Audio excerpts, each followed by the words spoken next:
Hey everybody, welcome to the podcast, the Project Investigation Collaboration, brought to you by the Veritas Project. And as always, we are here with our gracious host and founder of the Veritas Project, Robert Curtis. Hello. And I'm lead investigator Todd Boyer, and welcome to the podcast, everybody. Yeah, welcome. So in local news, you just got home from vacation yesterday. Yep. You guys went to Salem. Yep, Salem, Mass. And it's also Bob's birthday, so happy birthday, Bob. Yay! Happy birthday to me. So mine's only, like 3 weeks away. Yeah. So Bob's literally 3 weeks older than me. That's it. 3 weeks to the day. So, or something like that. Right. Yeah. Not to the day, but like 3 weeks. So, so we decided today, before we get done, anything going on in your life? Besides, local news, whatnot? Yeah, not too much, really. We found some cool rocks. You found a really awesome rock this week. I found an awesome rock this week. Yeah, rock hunting. Where's yours? Bob found this really awesome black one with it's like sparkly. Sparkly. Found it out on the beach. Yeah. It was in Salem. I don't know what it is, but it's cool looking. And I found this one here, which we think is fossilized plant fiber that filled itself in with gypsum. So it's all sparkly and cool. Yeah, that's really neat. So they'll go on Bob's rock shelf. Yeah. So you went out and did some things and had some fun, and yeah, we flew out to Boston. We went to the Ghost concert. We hung out around Salem. We rented a Verbo that was in Salem, so we could not have to drive and park so much. Right. From where we stayed at, we walked to the House of Seven Gables. That's pretty cool. And yeah, it was a really good time. We had a lot of fun. So, because Bob did go on vacation to Salem, we figured, why not talk about Salem? Yeah. Why not cover a little history and whatnot? Obviously, one of the most important things that Salem's known for is the witch trials. Yeah. Which happened back in 1692. One of the most infamous witchcraft persecutions in history. Yeah. 20 people were executed, mostly women, and over 200 were accused of witchcraft. This began with strange behavior by young women blamed on witches, and just kind of escalated. People were saying they were having visions and dreams, and the visions and dreams were accepted in court. So if there was somebody that you didn't like, I dreamt he was a witch, or she was a witch, or whatever. Right. It was that simple. That judge was a dirtbag. So. He was actually the great grandfather of Nathaniel Hawthorne, the author. Really? And that's why he changed his name, because the judge was Hathorne. So he added a W into it so people wouldn't tie him to that. That legacy. Yeah. That's a pretty cool little thing. Yeah, it says that the trials were largely driven by fear, superstition, or personal vendetta. Governor Phipps halted the trials after his wife was accused. Right. So, it takes somebody higher up for it to That's stop. how it finally broke, because they accused his wife of being a witch, and he's like, yeah, we're done with this game now. You guys can go back to digging in the dirt for a living. And then a public apology was issued by the Massachusetts government in 1957. So, a little late on that. I don't think there's anybody left alive from witch trials if it took till 1957. And formal exoneration of the accused was completed in 2001. So it was actually in Salem Village, which is modern-day Danvers, not Salem town. Yeah, so isn't that weird? Now, how far away is that from the modern Salem town? It's the next town over. It's the next town over? Okay. So Salem's maritime history was a major shipping port in 18th and early 19th centuries. They traded with China, India, Africa, West Indies. Home of first millionaire in America. Yeah. So that's a wild one. There's a weird thing about, if you look on the map where the old Salem burying ground is, where the witch memorial is, that was the coast. Oh, really? Then. Yeah. It's like in the bottom 2/3 of the town now. Wow. It's like in the middle of where the town is now, but back then that was the coastline, and actually the rock wall that goes around the cemetery was the seawall that they built to protect the cemetery from storms. Huh. So if you look on your map and see where that is, you'll blow your mind to think that used to be the coastline. They filled in all the rest over the years now, and all of that downtown area used to be in the ocean. Wow. Isn't that neat? So you guys went to the House of the Seven Gables, but it also inspired Hawthorne's Scarlet Letter. Yep. So, Friendship of Salem is a restored 18th century merchant ship that they have down there. Let's see. Back then, there was all about the silks, the spices, and exotic goods, and privateering during the Revolutionary War made Salem wealthy. Yeah, big time. There's a lot of pirate museums down there. That's funny. They talk about their pirate history. That's crazy. Yep, Salem was actually bigger than Boston in economic power back in the day. Isn't that crazy? So now Boston, like, yeah, 1,000 times better than Salem is. Salem doesn't even have an interstate. If you can imagine, a town that big has no interstate access. Really? Yeah. You have to drive probably 20 minutes in any direction to get to the interstate. That's crazy. So it's more. It's like maybe like Armascuda or something like that kind of a situation. And it's not even like 4-lane, It's just highway. It's just straight 2 lanes going everywhere. That's kind of wild. And a lot of times when you're driving around Salem, you have to like stop because a delivery person will be in your lane and you can't get. It's not wide enough for 3 cars. So you'll have to like go around, and then people see you coming the other way, they stop, and then it's navigating. Kind of a neat little town, though, Yeah. So obviously, Nathaniel Hawthorne's legacy is all about Salem. He was born in Salem in 1804. So the author of the Scarlet Letter, in the House of the Seven Gables, which Bob saw that house and got pictures. He did a short on that. If you go back and look through our shorts.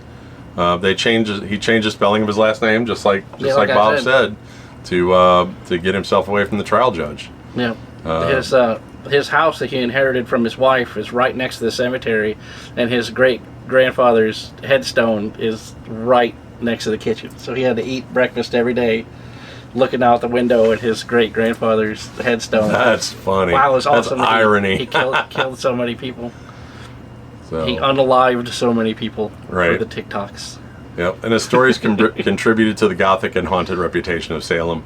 Yep. How did it feel as an overall? Did it have kind of creepiness to it? I mean, we went in the hot summertime, so it's not the spooky season or whatever. But the whole town is just drenched in witch stuff, and it depends on what kind of witchcraft you're into is what part of the town it is. Really. Yeah, because there's like a Harry Potter place, with a lot of Harry Potter stuff, and then there's like you went and got a wand. Yeah, I actually went into the place that's like Ollivander's.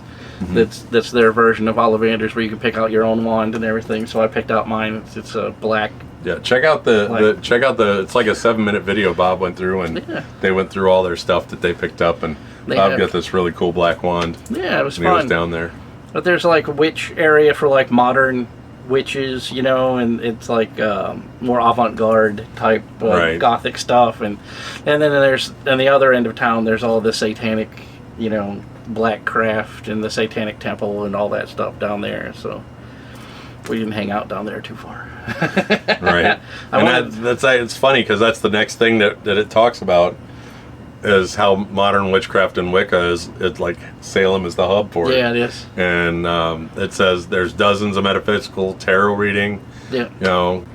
And we're back. We had some technical difficulties. The battery decided to die on us again. Yeah. Even though it is plugged in, and it said that it had 3/4 of a charge when it started. Yeah. We lost the battery. So. Right. Excuse me. Go figure.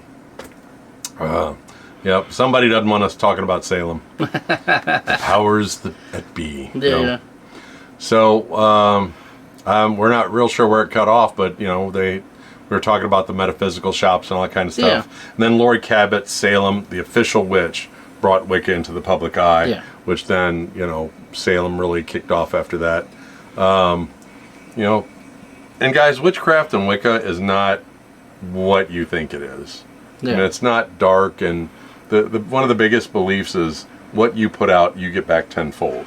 Right. So if you're putting bad out there into the universe, you're getting it back tenfold bad. So, the haunted happenings on Halloween all October long. Yeah. That I'm sure that place is a madhouse. Oh, I bet it was madhouse in the off season, we were there. It was too peoply for me.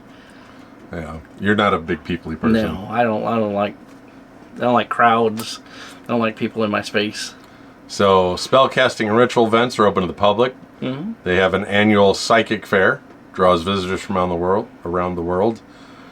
There's a respectful blend of tourism and sincere belief. Many modern witches see themselves as reclaiming misunderstood history.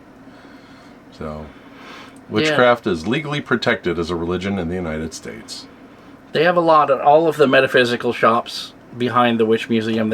Every one of them has some kind of spell casting or potion making or some sort of event, tarot card reading that you can pay a little extra for, and they'll take you and show you how to read tarot cards or how to bless a crystal. I would love to. I would enjoy that. It's fun. Mean, not to. I would love to work there. Yeah. That'd make me. Oh yeah, that'd be fun too. That'd be a lot of fun. So. The Bewitched statue controversy. Yeah. I haven't heard of this before. So a statue of Samantha from Bewitched was installed in 2005. Mm. It sits in Lappin Park in downtown Salem. The show filmed several episodes in Salem in 1970, and some locals saw it as disrespectful to the real victims of the trials. I can understand that. Others see it as a fun nod to pop culture and tourism. The statue draws many selfie-seeking visitors, and the city used it as a promotional boost. It's maintained by TV Land, who commissioned it, and the bronze statue was sculpted by Studio EIS. Yeah.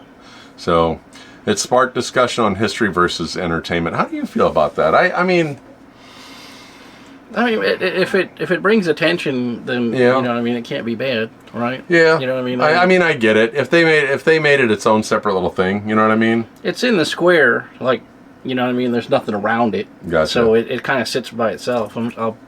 Angie took a picture of me standing next to it so I can show you right on. what it looks well, like. That'll go right here. And then right behind it is the black craft store that we were talking about. Oh, right on. You know. So the Witch House is the only remaining structure in the town that is tied to the 1692 trials. Right. And it's the home of Judge Jonathan Corwin, who presided over the trials. Now a museum with 17th century furnishings and artifacts. It offers insight into Puritan daily life. Its black painted exterior adds to the eerie charm. I saw there was a lot of black painted buildings and stuff down there. We're big on that. They didn't like color. They thought color was too much individualism, you know. So it's believed to be haunted by those wrongfully accused. Mm-hmm. Let's go do an investigation, Bob. Yeah. Let's see. Hosts seasonal paranormal investigations. There you go. Located on Essex Street. Essex Street. Now you went down you saw that house. That's where our Verbo was, on Essex Street. Okay. Yeah. I have a witch house incense burner on my television stand right upstairs. That's awesome. It's one of the most photographed spots in the town. Yeah. So obviously, you know, Salem has a very haunted, you know, reputation. They do a lot of ghost tours offered nightly, especially in October. Many historic homes claim to have paranormal activity, and the Hawthorne's Hotel is said to be haunted. Yeah. The old Burying Point Cemetery features some accused witch graves, and Joshua Ward House is notoriously haunted by George Corwin's ghost. Paranormal investigators frequent Salem year-round, and that'd be Bob. And the city embraces spooky branding for tourism. So, I mean, it's your typical ghost, you know, like when you would you compare it to Roswell? Yeah, it's almost exactly like Roswell is for UFO people, then Salem is for witch people. You know, it's that same sort of thing.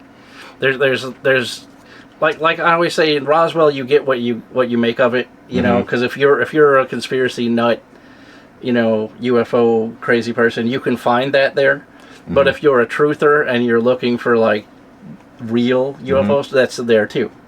Right. You know what I mean? So Salem's kind of the same way. Like if you're a person who just wants to have fun with like Harry Potter stuff, there's all that.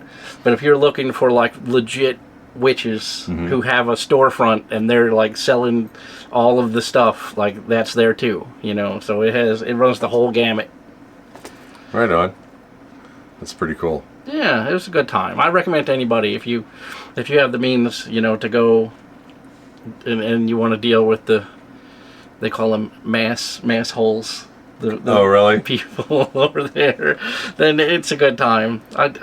They don't get under my skin as much as they do other people, but they're well, I mean, their whole town is based on tourism. Yeah, That's the reason for why their real. town is alive. And then they want to treat people like garbage. yeah. Kind of doesn't make sense. So apparently there's a lot of psychic mediums in the town, and they have a Haunted Happenings Festival, which draws tens of thousands of people every year. And it's supposedly one of the most haunted towns in America, Yeah. per many rankings. So, And that fun tip that Angie just brought up, that the Clue game was invented there. really? From a true story. The Parker Brothers business was located right across the street from this house where a famous sea captain was murdered. Huh. And the events surrounding the death of the sea captain were so extravagant that it inspired the Parker Brothers to make the Clue game. And on the original box of the Clue game, the original version of it, that house is the house on the box. And then when you fold the board out, the layout of the Clue house is the layout of that house. Really? Yeah. That's wild. Yeah. That's pretty cool. They figured they were going to bump him off, and then the guy that paid the people to murder him was going to marry his great-granddaughter, who would inherit his money when he passed away. But they didn't know that he had a will already filed with the county, and he gave all his money to the museum down the street. Oh, jeez. So every penny that he had when he passed away went to the museum. He didn't give any of it to his family at all. Huh. So much for that. So the Peabody Essex Museum, did you guys go there? That's what I was talking about. That's the museum he gave the money to. Oh, okay. Yeah, is that the one you guys were out front, but it was closed when you first got down there? No, it was open. We just didn't go in there. Oh, okay. It has a giant anchor in front of it. It's one of the oldest continuously operating museums in the United States, and it began with maritime trades collections of global artifacts, houses art and cultural items from China, Japan, India, and beyond, includes the Yin Yu Tang, a 200-year-old Chinese house reconstruction inside. That would have been cool to see. That would have been cool, yeah. It's too bad you didn't know about it. Yeah, we didn't go in there. Too people-y. All of the buskers, and the panhandlers, they all hide out right in that little section in front of the library, so we didn't go in there. It hosts rotating exhibits on witchcraft, maritime history, and folk art, and combines historic preservation with modern design. Significant collection of early American and Native art, and it draws art historians and cultural scholars globally. So it's kind of a blend, it's kind of a key role there, and it's a blend of a little bit of everything. Yeah. So, and of course you got Salem State University. Right. So, one of the things that you brought up earlier was the Old Burying Point Cemetery. Yeah. So one of the oldest cemeteries in the United States was actually established in 1637. Did you guys go down there and take a bunch of pictures and stuff? Yeah. And stuff Yeah. like that? Awesome. I shot a bunch of B-roll down there, too. Awesome. So we'll have lots of good stuff in this video for you guys to see. So make sure that you guys that are watching on TikTok, make sure you go watch it on YouTube and get all the cool pictures that Bob and Angie took. The burial site of Judge Hathorne, Hathorne, Right. ancestor of Hawthorne. Right. Want to get that right because he changed his name specifically to get away from it. Right. Also includes Mayflower pilgrims and Revolutionary War soldiers. Accused witches were not buried here, but judges and accusers were. Rumors say the grounds are cursed by the innocents, and ghost sightings and EVP activity are common. Gravestones are ornately carved with skulls and angel wings, and a memorial to the executed victims was added nearby in 1992. It says many of the gravestones have been restored due to age and vandalism. Yeah. So, I'm sure it's a hot spot for ghost tours and all that kind of stuff too. So, was it really well taken? I'm sure it was well taken care of because it's really a tourist spot. Because it's a World Historic thing, so they have so much that they have to do. Mm-hmm. But the cool thing, if you look at my video, there's like these stone crypts that are above the ground. Mm-hmm. There's over 300 sets of bones in each one of those. Wow. Yeah. So that's why it gets that number where they're like, oh, there's 20,000 bodies buried here, and you're like, it's like the size of a football field. Right. Because each one of those stone crypts has like several entire families in it. Wow. Because the Puritans didn't believe in ostentatious, they would lay the body out till it decomposed and then pull the little concrete lid back and push the bones into the hole, and then push the lid back. See, that brings up a rabbit hole. I've seen a lot of videos and things lately about people who are like, how come you never see new cemeteries? If all these people are dying all the time, how come you never see new cemeteries? Got spaces in them still, I guess. Yeah, well, I don't know. I mean, I do see new, not brand new, but newer cemeteries. Yeah. I mean, you got to think how many people are buried in Jefferson Barracks alone. Yeah, and they expand all the time, and the military graves are right next to each other. So, I mean, the headstones are in perfect rows. There's thousands and thousands of them over there. So I'm thinking, less and less people are being buried, more people are being cremated these days. Big time. It's like, I think cremation rate right now is like 70-something%. Oh, well, see, there you go. That answers the question right there. Yeah, more people are sitting in somebody's closet than they are in the cemetery anymore. Or thrift stores. Have you seen that video where it was these girls at this, they look like they're wearing scrubs. They had bring the weirdest thing in your house to work. And the one girl brings in something, she sets it down. And the next girl sets down a vase. And the other girl goes, no way. And she pulls out a vase. And she goes, that's my dad. The other girl goes, that's my mom. and another girl goes, what is wrong with you? And she picks them both up and she goes and she sits down with them. She's like, what in the world is wrong with you? It is so funny. Too funny. So Salem is considered the Halloween capital. Yeah. So big time. October brings more than 500,000 visitors. Well, they said last year they beat that. It was almost 1 million visitors. Wow. And I think this year it's going to be more than that. It'll be like 1.2 or 1.3 million. In this tiny little ass town. Yeah, tiny little town. Which, like I said, we went in July and it was way too people-y for me. Like, I was constantly like, sorry, everywhere we went. Like, I can't imagine when there's, 20, 30 times that many people. Wow, they're saying they have parades, concerts, costume balls. Get out of my face, witchy woman. And obviously the local economy is pretty much propped up by Halloween. Oh, yeah, it is. City ordinance regulates outdoor vendors and performers.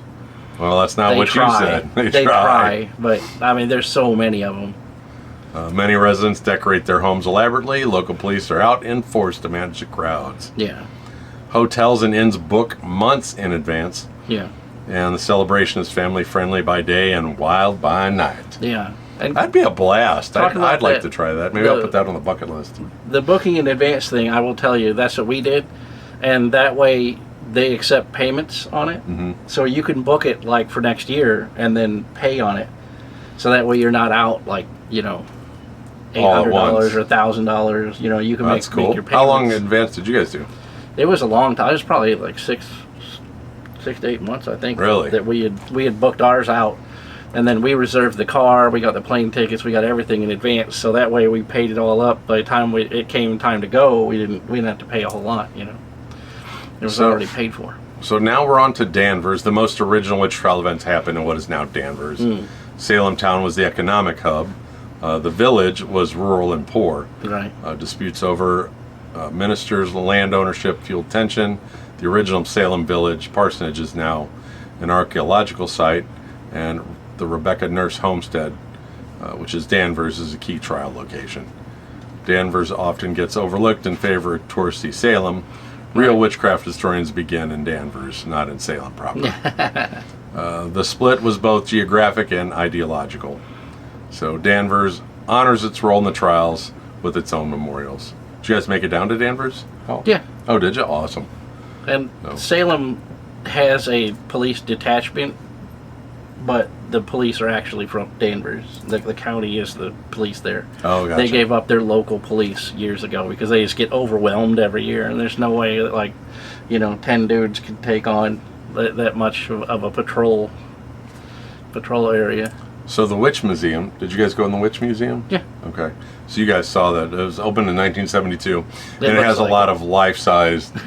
Oh, does it? It looks like it. It looks like it needs some upkeep? Yeah. They haven't updated it at all since 1972, unless they replace LED lights or something. But it's one of those ones where it's like an octagon-shaped kind of thing, and all of the animatronics are on the walls. Mm-hmm. And then as you're sitting there, it lights up this section and then plays a little audio track, then that goes dark, and then the next one lights up, and then it plays the audio track. You know what I mean? So you're like sitting on little stools in the middle, and you just kind of turn around in a circle, you know, and look at the thing. But you could tell it looks like Pirates of the Caribbean type animatronics. I say it's one of the first stops for school field trips. Yeah. Of course, obviously, the gift shop's full of witch stuff and whatnot. And the Witch Trial Memorial, it's located behind the old Burying Point Cemetery. It was designed by an architect, Maya Lin, who designed the Vietnam Veterans Memorial. And it features 20 granite benches engraved with victims' names and execution dates. Did you guys check that out? Yeah. I don't know. Fun fact, if you look at our YouTube channel, the Frankenstein face that's on the YouTube channel is the garage door for the museum that's right across the street from the Burying Point. I didn't know that. I remember somebody calling you out on it at one point. And I was like, I that's my picture that I took, so I can put it wherever I want to. If you don't, it makes you that mad, then go paint the door. So going back to the accusations, obviously they were pretty much lies. Oh, and the funny thing is, if you tried to defend yourself and say you weren't a witch, you were executed. But if you confessed, they often spared your life. Right. So, but that then puts you in the bad graces of the town anyway. Yeah. Well, because they were Puritans, if you admitted to being a witch, then you couldn't trade with anybody. You couldn't go to church. You couldn't, you know what I mean. So you were basically ostracized. You'd have to move somewhere else. You know. Right. Which, honestly, if the community just accused you of being a witch and were threatening to hang you, and then they forced you to move to another town, that'd probably be a good thing, right? Right. Yeah, I'd rather move to another town. Yeah. And a lot of the things they used for tests to figure out if you're a witch caused you lose your life anyway. Right. So I'm glad you guys had a good time on your vacation down there. Yeah, it was fun. It's always a lot of fun. We always... You guys do great vacations. Yeah, we had a really good time. We had rented a car last time we were there, and we couldn't use it because the reservation was messed up. So they gave me a voucher for another car rental. So we just paid extra, and we got a premium. Yeah, so you say when you were driving a Mercedes, so we had a Mercedes or something. SUV. Yeah. Dang, that's that nice. Was super cool. And I said, my favorite part of that whole vacation, there's a family who was annoying, from St. Louis all the way there, and we just could not get away from them. And we go to the airport, and we go to Hertz, and we're standing there in line, and that family's like, I'm not waiting in this line. They just went downstairs to where the cars are. So I looked over the sign, and I was like, well, wait, we're gold, members. Like, I have... what do they call that? Imposter syndrome. You know what I mean? Like, I don't think I'm special. So I was like, I went downstairs. So I'm like, we're gold members, So we go down to the concierge, and that lady's down there berating this poor woman at the thing, and she's on the phone trying to talk to the manager and everything. And I was like, hey, I don't want to make a big scene or whatever. We just need to pick up our car. And she stops with them. And she's like, well, what's your name? And I tell her my name. She puts it in the computer. She says, oh, that's your Mercedes over in 402. You can just go. And I was like, I don't have to sign nothing? She's like, no, just take it.